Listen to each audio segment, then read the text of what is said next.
I am Stacey A. Cross, and there is no E in my name.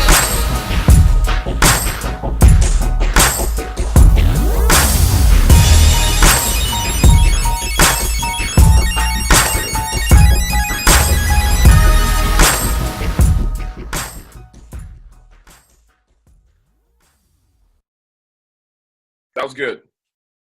I am Stacey A. Cross, and there is no E in my name. And today it is a pleasure of mine and an honor, and I'm totally humbled to be with Ebong Eka, ebongeka.com, and his story is amazing, and what he's doing for the entrepreneurship community is also amazing, okay?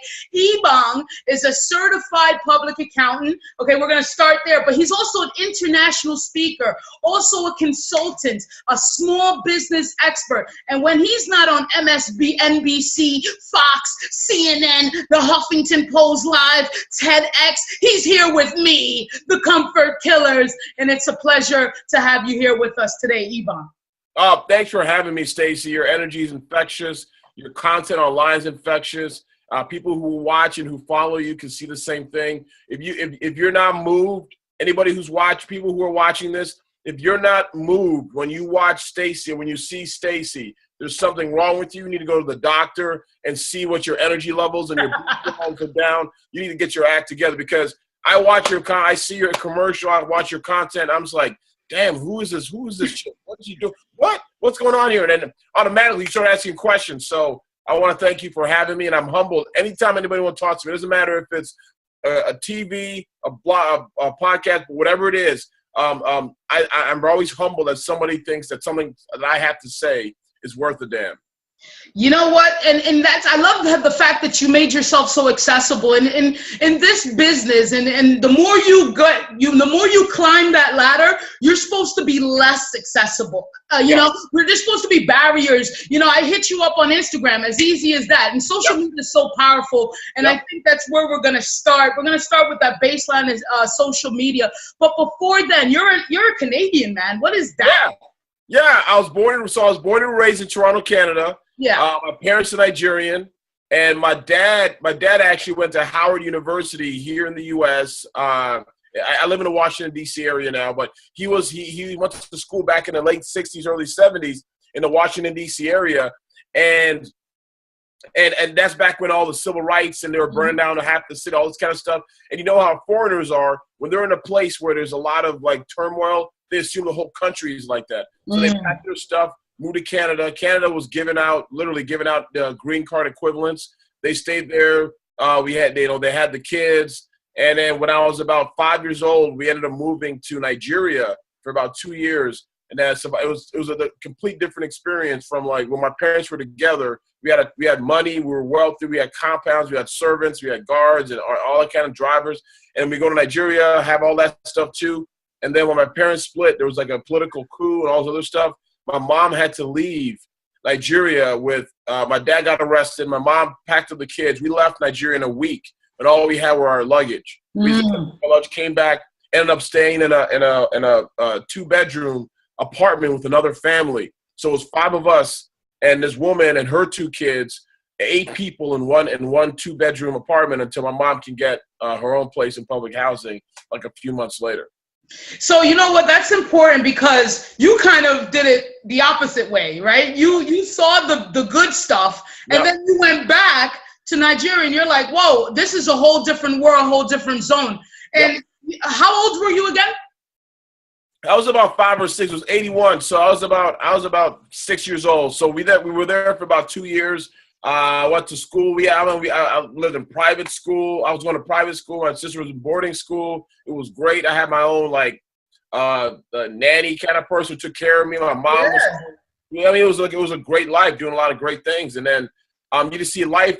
You don't have a say in what happens to you sometimes in life, but you can decide how you deal with it. Obviously, when you're young, I don't know what the hell was going on. I was just living. But you realize you're in your own world. It's really, really interesting. Yeah, and at that young age, it's like, you don't know what to interpret it as yet. and how your environment is kind of controlling you, or you don't know that you could actually control it yet. You're just there, you know, wherever the wind blows, that's where you are. But looking back at what that did for you and your mentality and you and your mindset, what do you say was the top lesson that you took from all those changes in your young age? Time, everything is temporary. Everything in life is temporary. And then I have a bigger lesson a little later I'll share with you. But everything in life is temporary. And because, and good thing and bad. So we had, you know, great life for the, you know, for me personally as being young. When you're a kid, everything gets exacerbated and looks bigger than it really is, right? But it's surprising. I went back to my hometown. I went to Toronto, went back. I'm born and raised in Toronto. Went to Toronto, but like this last for Christmas. I hadn't been, the place we lived in public housing for over a decade, where I had my neighbors getting pregnant at 14, people were getting shot, and people who were shot and killed, all this kind of crazy stuff. And we lived like in one of the roughest parts of Toronto, near one of the roughest parts of Toronto. So going back, everything I thought was huge and big. I thought this road street was big. I thought this place we played baseball was big. Everything was smaller than hell. Like I couldn't even realize. It's like your mindset as a kid. So when you're there's two lessons. The first lesson, when you're a kid, everything is big to you, right? Everything in life is big to you. Your dreams are big. The things you play with are big. The people you meet, everything is big, right? Only as you become an adult, everything becomes down to size or kind of shrinks. And then you start thinking more myopically, more focused and centrally, which is good for doing action, but is horrible when it comes to your dreams. Yeah. And the second thing is I realized is there was a sense of legacy that but you only notice the legacy unless you're directly thinking about it. You only notice it after things have happened. Right. So for my whole life, there are multiple stories in which things were in line with what my duty was to not only my family, my name, my community, and having a sense of legacy and thinking about the next level. So too many people think, so when it comes to temporary and permanent, too many people think about now and how now is everything. But they have to understand it's temporary, right? Your life is temporary. Your health is temporary. Your wealth most likely could be temporary. Everything in life is temporary. And so once you realize that, you're not clinging on to things, you know, you're not holding on to that. Oh my God, hold on to this $2,000, you know, rather than paying it to somebody and going to a conference or hiring a mentor or buying someone's products or whatever it is. And so that was the lesson that I was learning from a kid up until where I am now. That's powerful. Those are two powerful lessons. Our comfort killer is going to appreciate that because, yeah, you struck a chord with me, especially everything was so big as a kid, right? My dreams were so big, you know, so I know people could identify with that. Now, here you come, you know, you're growing up, you know, you have that story. And then CPA comes around and it's like, man, I know a couple of CPAs. I have one as a cousin. They work for agencies and they're just happy doing whatever that is, right? Living the CPA life, accountant, help me out around tax season or whatever. What made you become more than a CPA? I always knew there was something more for me. So this goes back into the story. So the whole theme of this is going to be legacy. So one of the major themes is going to be legacy. So thinking about what value you can bring to your environment and to your life and to what you're doing.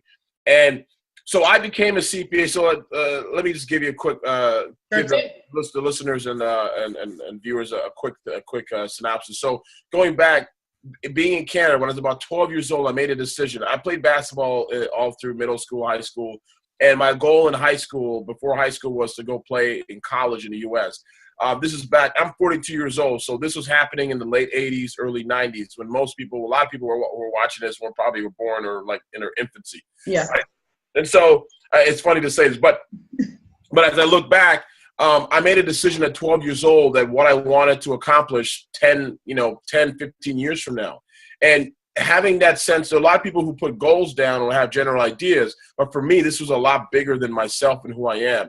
And so I made a decision, because part of that decision coming from Canada, it's not easy to immigrate into the U.S. as much as contrary as people think. They think it's easy because you're from Canada. It's not. It has nothing to do with your country. It has a lot to do with the number of visas and all this other stuff when it comes to immigration laws. So when I chose to go to college, I literally got a book from the library. I still have the book today.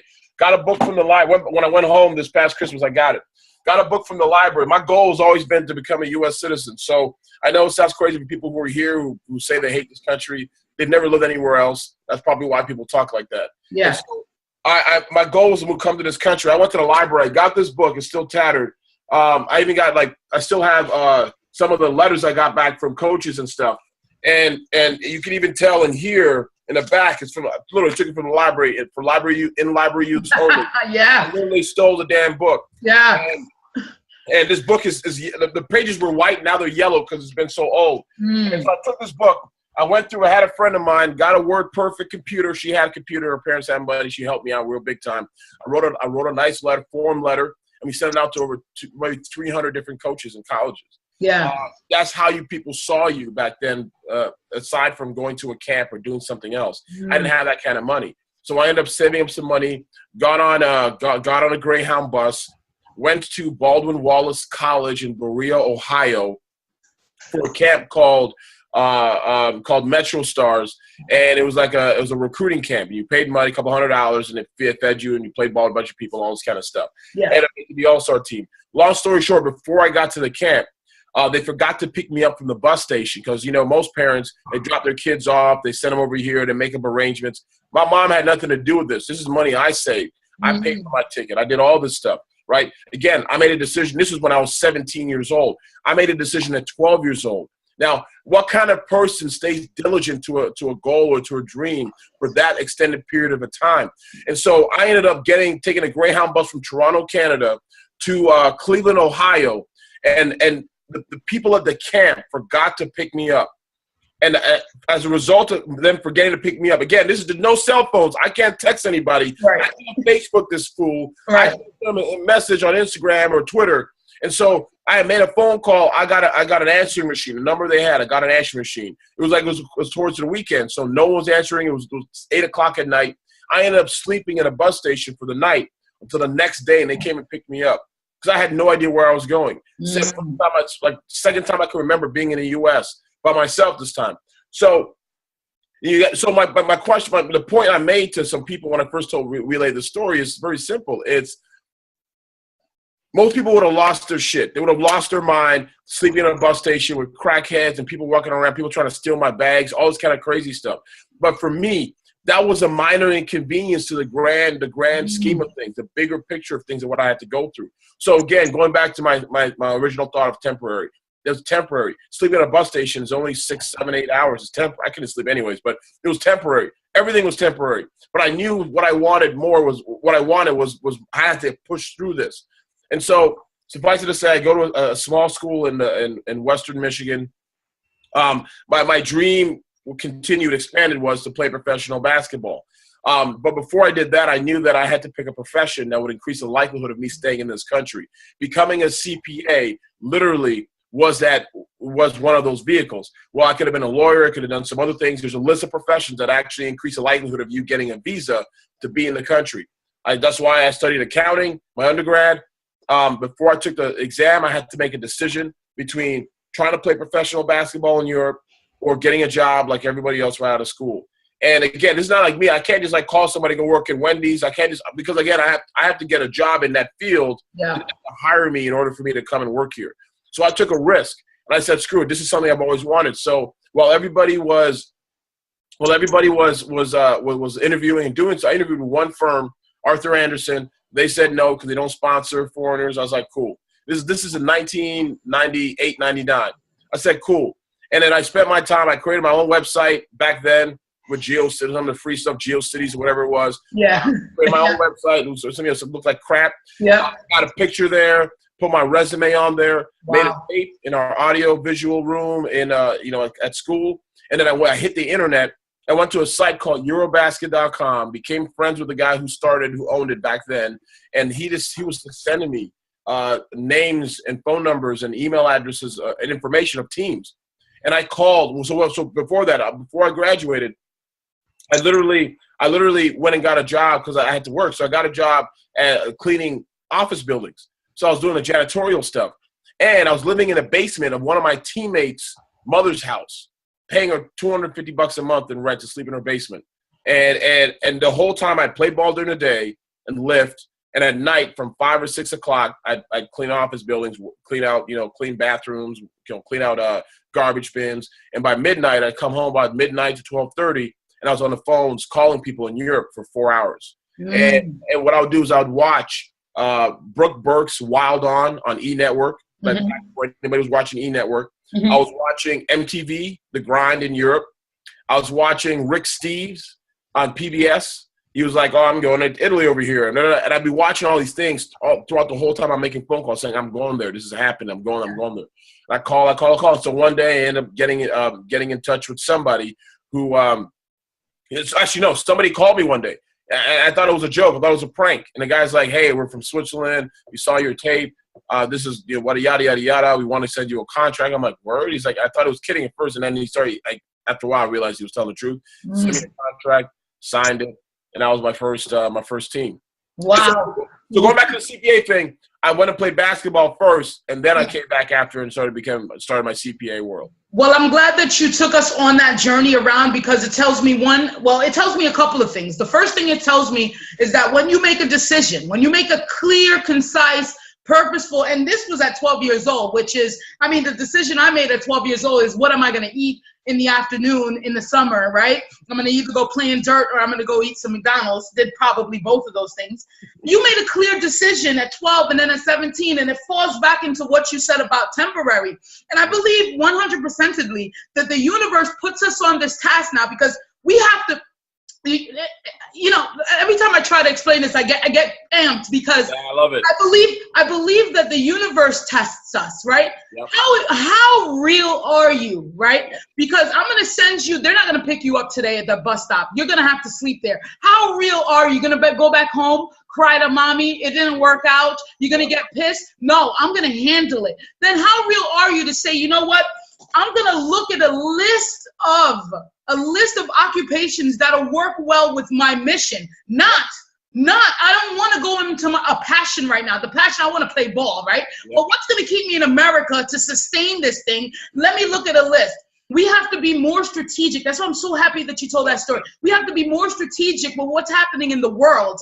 And then you pounded the phones. You were janitor, cleaning offices. It didn't stop there. The universe says, how bad do you want it? You made a decision when you were 12 years old. It's still going on. And the universe conspires to make everything happen for us once we make that decision. So you're right. Everything is temporary. And I'm glad that we're sticking on this theme of legacy, temporary, and what's permanent. What do you want in life? Because once you make that decision, comfort killers, and as you see here, Ebong told you in the story, shit's going to happen. Okay. Shit will happen, but how strong are you? Because I'm glad success is hard. I don't know if you are glad it's hard too. Because it builds us inside. I am. It has to be. It has to be. Because if it was so easy, obviously there'd be a lot more people doing a lot of things that they say they want to do. It's easy to talk. And so I was talking to somebody about this. Actually, it's funny enough, Monday, I play ball at night a couple times a week, and I was playing this open gym we play in, like a pickup. Yeah. And a guy walking out, we're talking about something. He's like, yeah, it's easier said than done. I go, you know what? Everything in life is easier said than done. That's why more people say it than they do it. Everything. People say all these things they want to do. I got to call myself out sometimes. I say things like, yeah, I'm going to do this, I'm going to do that. And I'm like, at some point in time, people try to rely on willpower. They'll make a list of things they want to accomplish. They go, oh, it's willpower. But the thing is, the thing that I've learned more than anything else from reading a lot, I have a huge bookshelf. I got books on the floor. I read a lot and listen to a lot of audiobooks. One of the things I realize is willpower is like anything else that's like a meter. It'll wane. It'll decrease over time. So someone wakes up in the morning excited and jacked. They say, I'm going to accomplish these 10 things today. And they'll be lucky if they accomplish one. Because the willpower will wane. Their boyfriend or girlfriend will call them. Some friend will call them. They'll get stuck on Facebook getting angry about Trump or Hillary or something like that. An hour goes by. Then they'll say, I'm going to do this, I'm going to do that. And then they won't call that person. They don't want the resistance. Look, at the end of the day, I've been told no more times than a lot of people on this planet have been. And I'm okay with that, right? And because, again, at the end of the day, I know it's never about me. When somebody says no, it's not about me because they don't know me. So it can't be like, Ebong's an asshole, that's why I'm saying no. Or I hate that guy. They don't know me. So when I call a customer or a potential client, I'm like, look, this is what I do. And then they're like, no. I'm like, it's not me, it's them. I need to figure out what the problems are. I need to find out why they're saying no. Maybe they're just not in the mood. So I need to figure out how to get them in the mood and to get their state to a certain place and then having a conversation and all that kind of stuff. So the other thing is I had a very similar experience to going to college with the book, to playing professional basketball, making all the phone calls, and getting my book published.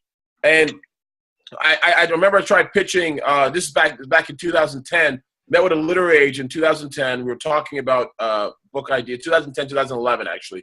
I was talking about book ideas. I was talking to a network, I was talking to a major network about some TV ideas, TV show ideas. They wanted me to be one of the experts for one of their daytime talk shows. So it was going to be similar to like a Susie Orman, but for another another celebrity who had a famous daytime talk show. And so that whole time that was coming together, so I was trying to get a book, doing everything out, that I have a platform, start to build my platform. And they said, okay, there's a personal finance. I was like, no, personal finance, I don't believe in personal finance that much because it teaches restriction. It teaches people to hold and restrict and how to cut and how to save rather than how to expand. And so, because when you start cutting and restricting, you become the money won't make you happy guy. Yeah. You become the rich get richer guy. Yeah. You become the I don't have enough money to go on a vacation guy. Like you start thinking that way rather than thinking, how can I pay for this? What can I sell to pay for this? What can I do to pay for this and buy the things that I want to buy? That's the kind of my bigger point. So I was like, I'm more into the small business space because everybody wants to start a small business. People talk about entrepreneurship. And so that was always been my background. I had startups from back in the day. Even when I was in Europe, I was coming up with ideas for startups and trying to pitch. I was pitching VCs and venture capital funds and angel investors and writing business plans a lot.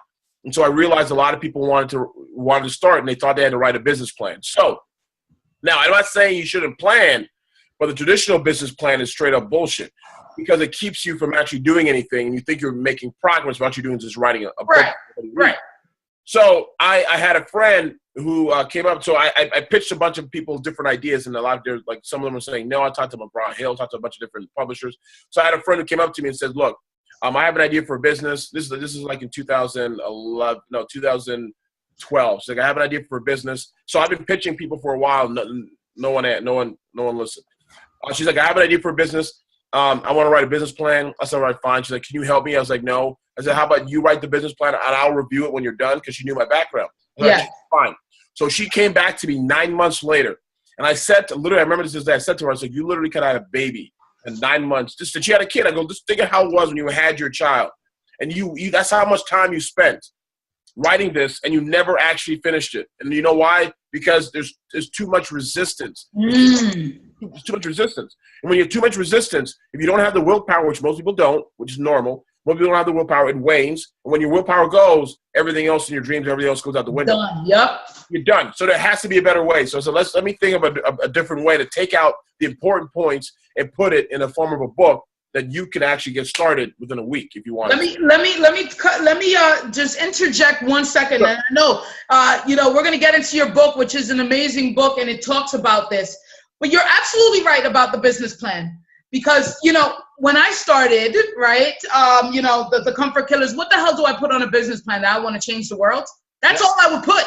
I'm gonna change the world with this company. But it's also a pain point because it's a curve, it's a learning curve. You're talking about cash flow quadrant. What the hell are you talking about? You're talking about expense in this. No, we just want to go. So I'm glad that you were able to write something and to put yourself in a place to help with pain points because that is the business plan is a freaking pain point. And if it doesn't have to be there, show me where to sign up.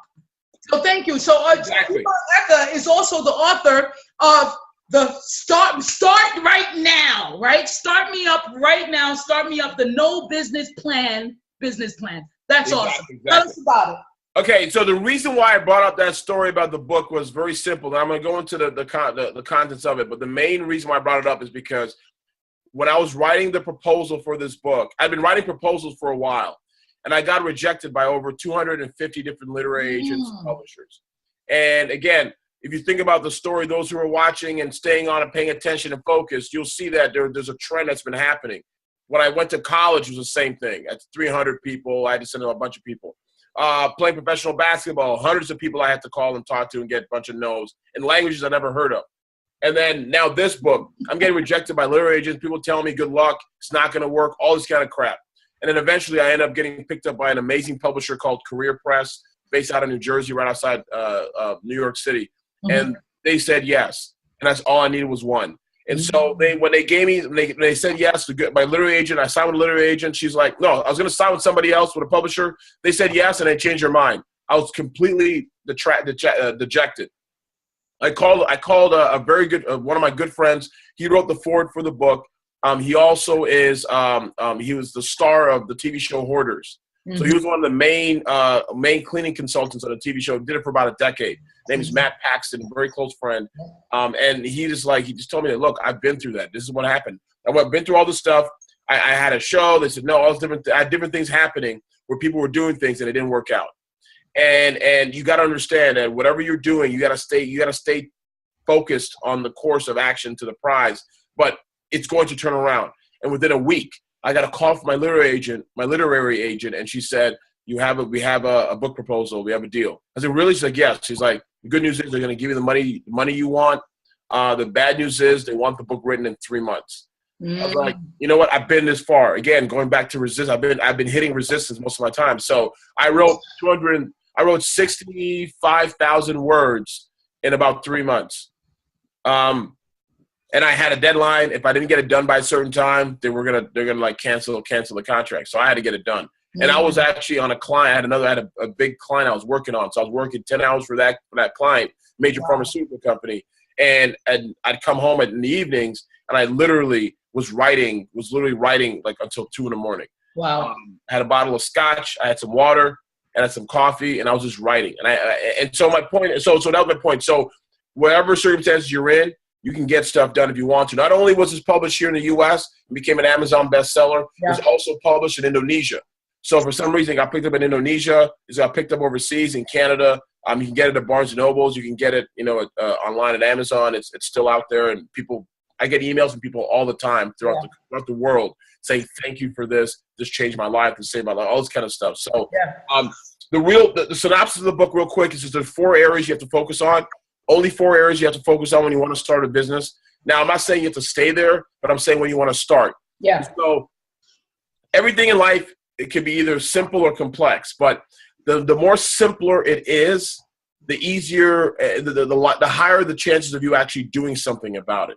So when things are too complicated, i.e. marketing messages, you just see this in everything in life. Marketing message, meeting somebody. If you have to jump through too many hoops, people tend to fall off because they don't have the willpower to go through it. So I whittled this down to 4 areas. I call them the 4 S's. And I'll share that quickly with you guys, with everybody who's watching here. It's structure, strategy, systems, sales. It's key right here. I'm writing this down. Hey, Comfort Killers, take notes. First of all, we're gonna have the link to where you can get the book. This is information for me because, when you talk about these 4 S's, structure, system, sales, what's the first one? Simplicity? No, strategy. Strategy. That's sorry. So I made that back. Structure, strategy, systems, and sales. All right, that's it right there. And we're gonna get the book to get more. Thank you. You're gonna give us a keynote. And since you're a international keynote speaker, please give us a key sentence on each one of these and what we should focus on. So for structure is very simple. People worry about things that aren't important. The main thing is this: what problem do you solve? And whose problems? What problem do you solve? And who wants that problem solved? So the main reason why people spend money is to solve a problem or to get a desired result. Yeah. 2 reasons. That's it. So anytime you bring it, it's not about price. It never is about price. Yeah. And then the second one is strategy, which is what price will you charge and what is your market? And determining those two. So too many people fail to determine their market. They say things like, I want to sell it to everybody, all this kind of stuff. Yeah. Every major company, anybody who's successful has identified their niche, and they can tell you exactly who they're selling to and why they're selling to them. Yep. Now, when it comes to price, I did a lot of TV appearances about this, and people would think I was crazy. And I do this on purpose, so I'm contrarian sometimes on purpose because of what I believe in some of the things I say and the things that I say. But I'm also contrarian because that's what gets you on television a lot. Yep. Of course. Just to say the opposite stuff. So the point with price, I did a Fox News appearance. We're talking about price. I said in a bad economy, you should raise your price. And I got into not an argument. I got into a discussion with the host, and I said, "Look, she's like, what about gas stations and bread?" I go, "That's exactly my point. If you want to be a commodity, if you want to be like everybody else, then price becomes the only differentiator. So commodity is you can't tell the difference between one service provider to the other.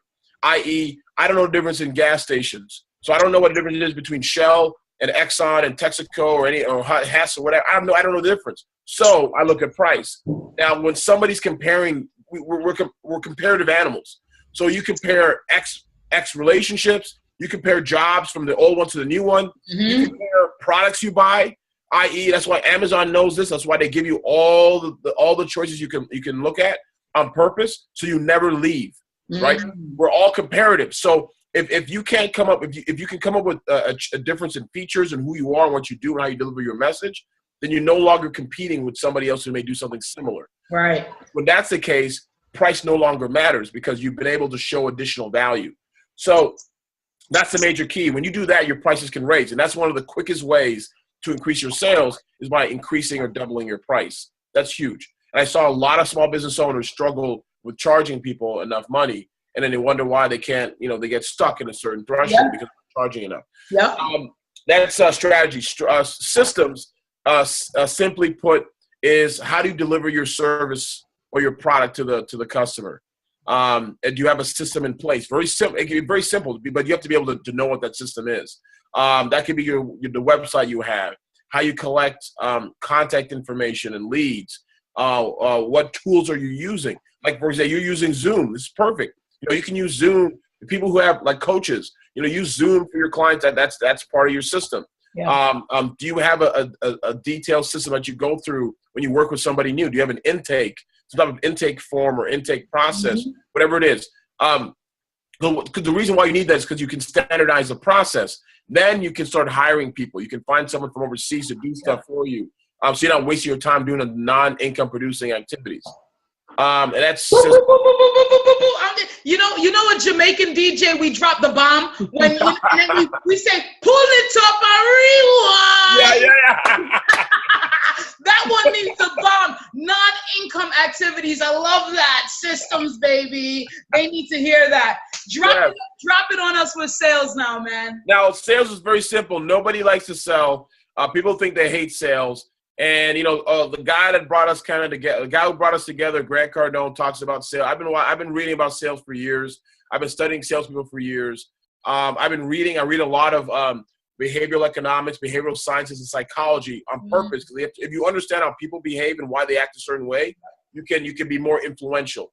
You can have more influence on what you're doing. So, in general, sales is a lifeblood.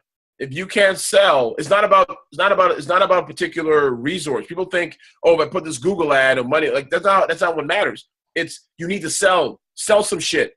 If you don't sell anything, nobody buys, and it doesn't matter. So I talk about the importance of the book about using social, building an audience, building a platform in which you can. And we see this now with a lot of people. What you're doing, you see what Grant's been doing. Yep. A lot of different people who were at the conference. What I do. And people are able to sell socially, but also sell in person and being able to handle people a certain way.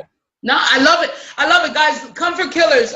You heard it here first, and I know if you're like me and you get knowledge, then you want to expand on that knowledge, put it into practice. What I love about Ebong is the fact that he probably got more no's, and obviously you got more no's, but I try to quantify it because you just told me 200 here, 300 here, you sent to, over 2,000 no's, bro, and I'm glad success is hard.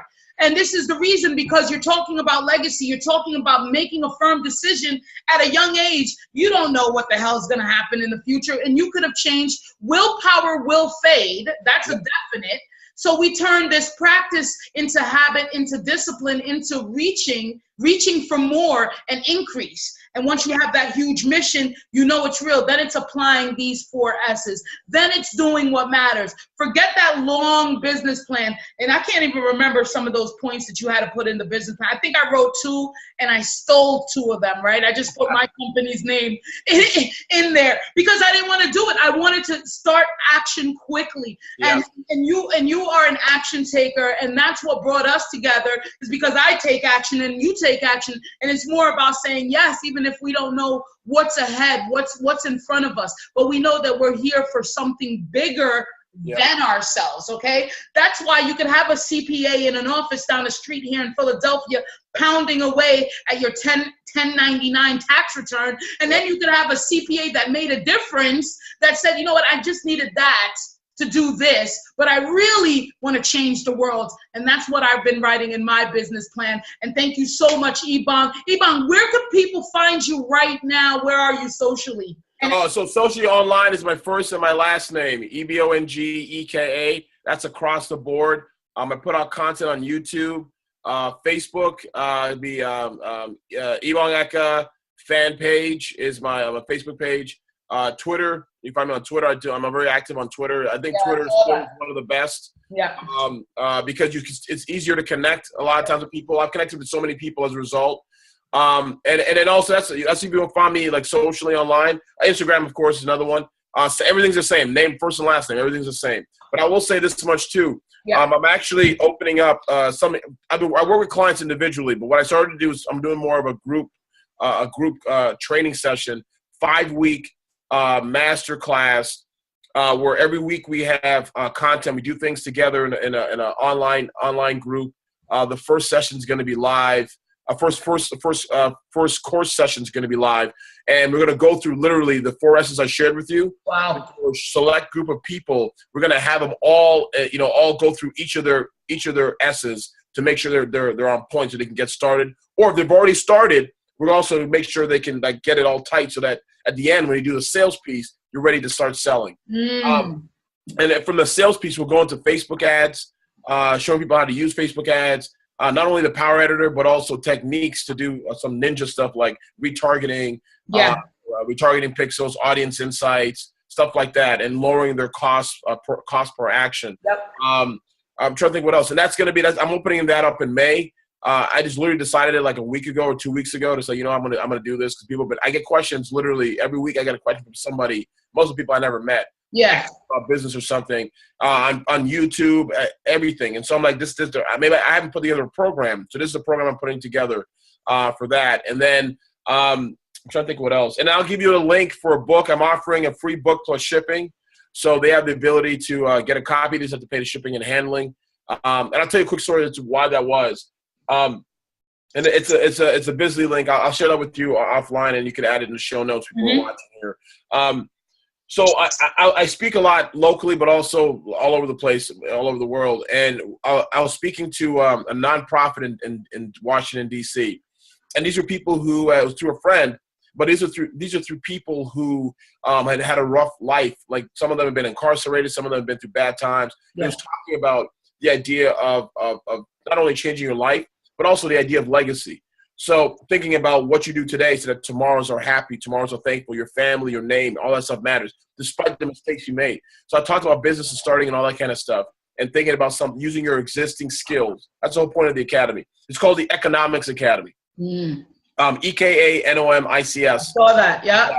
Yeah, so the whole goal is to use your existing skills or whatever your existing business is and then help you grow it quickly within 5 weeks. So I was talking to people about just that basic ideas of that, and this woman came up to me. She's like, "I like the book." I said, "Here." I go, "The book's $15, whatever." And then she's like, "Oh, cool." She's like, "Where can I get it?" I say, "You can get it here if you got cash, or I got PayPal thing, whatever we could take to handle right here." She's like, "Well, I'll do it later. I'll do it online." And I know something. When somebody says stuff like that, they're not going to do it. Nobody does it. Yeah. So, but something inside of me said, "You know what? I'll just give it to you." So I signed it for her already. Go, here, just take it. Like, you got to promise me one thing, that you're actually going to read it and like apply something. And she started crying. I go, "What's wrong?" She's like, "Well, I'm glad. I can't believe you gave this to me." She's like, I wanted it, but I couldn't afford to buy it. I mean, this woman couldn't afford to spend $15 on her future. How do we expect in a society that we're in today for her to be able to do anything bigger than where she is? If $15 is a problem. So like if I was in India, I get it, right? I mean, the whole place there, a lot of people are poor. I get it. Africa, I get it. But this woman cannot afford $15. She lives in the nation's capital. So I started thinking, I got to come up with a different way to give these books out and disseminate information to other people. Wow. I started, doing a free plus shipping for a limited time for a couple hundred books that I still have personally. So, and I had to pay for these. I talked to my publisher. I had to negotiate so I can, like just break even. So that's basically it, just to get those out to people. That's powerful, because at the end of the day, we're doing it and we remember a place that we were. I didn't start investing in myself until I realized the power of investing in myself. Yes. Now, people realize the power, but they just don't have that currency, right? So there's other currency that I use to kind of break the walls and break the barriers, which is effort, discipline, great attitude, using my energy. I used other effort, but people don't even got that plus money. Yeah, exactly. And that's what we're trying to defeat. And when you say something like, who is your customer? Maybe she wasn't your customer, right? Yep. But what are we doing so that we're still able to build on our legacy and leave something that you're still getting the value, but you're there. Grant Cardone does it great with the veterans, right? Yes. So that's what we have to instill in our business. And I know, because at the end of the day, we're humans, man, and we got human potential and we want to help each other out. But at the end of the day, again, you still had to negotiate the contract. It still had to make sense. So I get that, and I thank you for extending that to her, and that caused you, and it was a bigger purpose. Wasn't really for her. Yeah. That caused you for that whole legacy piece, and I get it, man. Exactly. So thank you so much. The two things I want to add is so with the legacy piece, I'm in the middle of actually writing my next book, and it's about legacy, and there's a lot of people in life who are losing, and they're losing because they're not thinking outside of where they are. They're thinking about temporary. They're thinking about current circumstances. They're not thinking about future and how your life's going to end. And so for me, I practice stoicism, and by Marcus Aurelius. I'm trying to see if I can find a book on here, but I don't. It's in my bag. So Marcus Aurelius, Seneca, On the Shortness of Life, and it's an amazing book about the importance of understanding stoicism and staying in the now, staying in the current existence. Yeah. People are lamenting about their lives and about their deaths, and they're worried about stuff rather than thinking about what they can do today. Because the thing is, you're never going to be in tomorrow. Tomorrow will always be today, right? Right now, yesterday, I was like, hey, tomorrow, are we going to do this? Now it's today. I'm never going to be in tomorrow. I'm never going to be there. The past is always a photograph, and the future is always a fantasy. I'm always going to be here now in the current. That's all I have. That's the gift I have. Yeah. So when you're thinking about just today, which I get it, right? When you're not thinking about what your tomorrow will be like, because what you do today, then you start focusing on the past. You start making mistakes. You get lazy. The discipline wanes. All that kind of stuff. And so from a legacy perspective, the whole theme I was telling you about earlier, temporary back to legacy. When I was 12 years old, played basketball in college. When I was in college, I was like, I got to play basketball professionally. Become a CPA is another legacy. And addition to that is getting this book published, because my purpose was way bigger than the nose I was getting. So that was just part of what I had to go through, right? And so even becoming a CPA, people don't realize this. There's only about less than 1% of CPAs are African American. Right? Less than 1%. There's almost 600,000, 700,000, maybe closer to 1 million now. Right. CPAs in this whole world, right? Of which there's like 1% of them are African American. Wow. It might be even less than that. Right. So passing that barrier was another thing that I never realized is part of your legacy. So when you think about legacy, you're not thinking about yourself. You're thinking about your community, your church, your family, other people on this planet. And then, and then the other thing too, I wanted to make it clear, that's really important. This is why, I was drawn to you and people like you, is attitude and enthusiasm, right? It has nothing to do with your bank account, has nothing to do with what you look like. You can be the ugliest person in the world visually, but if your attitude is phenomenal, people want to be around you because it's infectious. And then from there, influence can come in. You can do a lot of different things. And so I want people that's like, when you're thinking about your current circumstance, oh, I don't have any money, and then you can feel it in your spirit, and you let that come out through your actions, people see that shit. No one wants to be around someone who's sad. No one wants to be around somebody who's always having bad luck. I don't want to hear that. Bad things that happen to me, flat tire, whatever else. I'm like, for a minute, I'm like, I'm angry, and I'm like, you know what? I got to get out of this. Yep, quick. Yeah, I literally, I walk around all day snapping my fingers. Yeah. Why? Because I try to shock myself out of that state of like being in a negative. Yep. Exactly. Doesn't matter what it is. I'm like, someone was mean to me. I'm like, yep. Snap. Done. Snap back into a Slim Jim, bro. Hey, you know what's so funny is that I just got a flat tire the other day. I just came from an awesome meeting up at the WeWork space, and I got a boom flat tire. They're low profiles, freaking $400 tires, man. And I said, snap. And I said, you know what? Thank God this thing stopped me here, because I don't know what was going to happen down there. Exactly. I mean, it slowed me and stopped me for some reason, and I'm okay with that. So, yeah, and then we were able to get out of that. We can't be dwelling in that space. Yo, Ebong, you've been amazing. You've provided me and my audience so much value. Everything, as you know, will be in the show notes. We want the free book, okay? Because we got great attitudes, and we just want the free book. No, but thank you so much. Again, guys, Comfort Killers, you heard it here. I love that we piecing up legacy. It's not just about this big thing. It's the every piece that you go through, and you get that yes off of that, whatever you're focused on. It's about the big picture, but you have these little segments, and those segmentation are pieces of your legacy, and it is about the community, about your church, about your fellow man, guys. So that's what it is. Thank you so much, Ebong. Thank you. I hope you got uncomfortable today. I did. Look, I want people who are watching this. You don't understand what you're getting by watching and following someone like Stacy, and following mentors. I know I'm trying to say goodbye. I just want to make it really clear the magnitude of what you're getting. I think I don't want people to take this for granted. Whether you talk to me, whoever you interview and talk to in the future, the value you bring to people, the time you took out of your life, right? Because you're someone who values your time and your life. I can see you spend almost an hour with me. So in fact, I know you value your time and your life. So those who are watching this, without having to invest, right? They're watching this for free, and they have the ability to spend time with you and learn what you're doing and get excited like you are. And so I want people to understand this and not take this crap for granted, to see that there's value in giving to people, because it comes back tenfold, 100-fold, 1,000-fold by being as giving as you are with your information, with your time, with your resources. I see your stuff online. I saw how you invested. And again, I first saw you because of Grant Cardone and the commercials, right? Yeah. That's how I met Jeremy Warner. He's a good friend now. I talk all the time. Matt, that's how I met those guys. I met a lot of guys. Like I saw a commercial. We started connecting over online. So my point is, people who are watching this, the value you bring, you can see the people who've been touched by other people, right? Spiders, like a spider web. I see your growth exponentially within like a short period of time. I saw this, like me personally. I wasn't in your life before that. I saw the growth. I'm like, holy shit. She's coming. I'm like, oh, Stacey Cross. Who's Stacey Cross?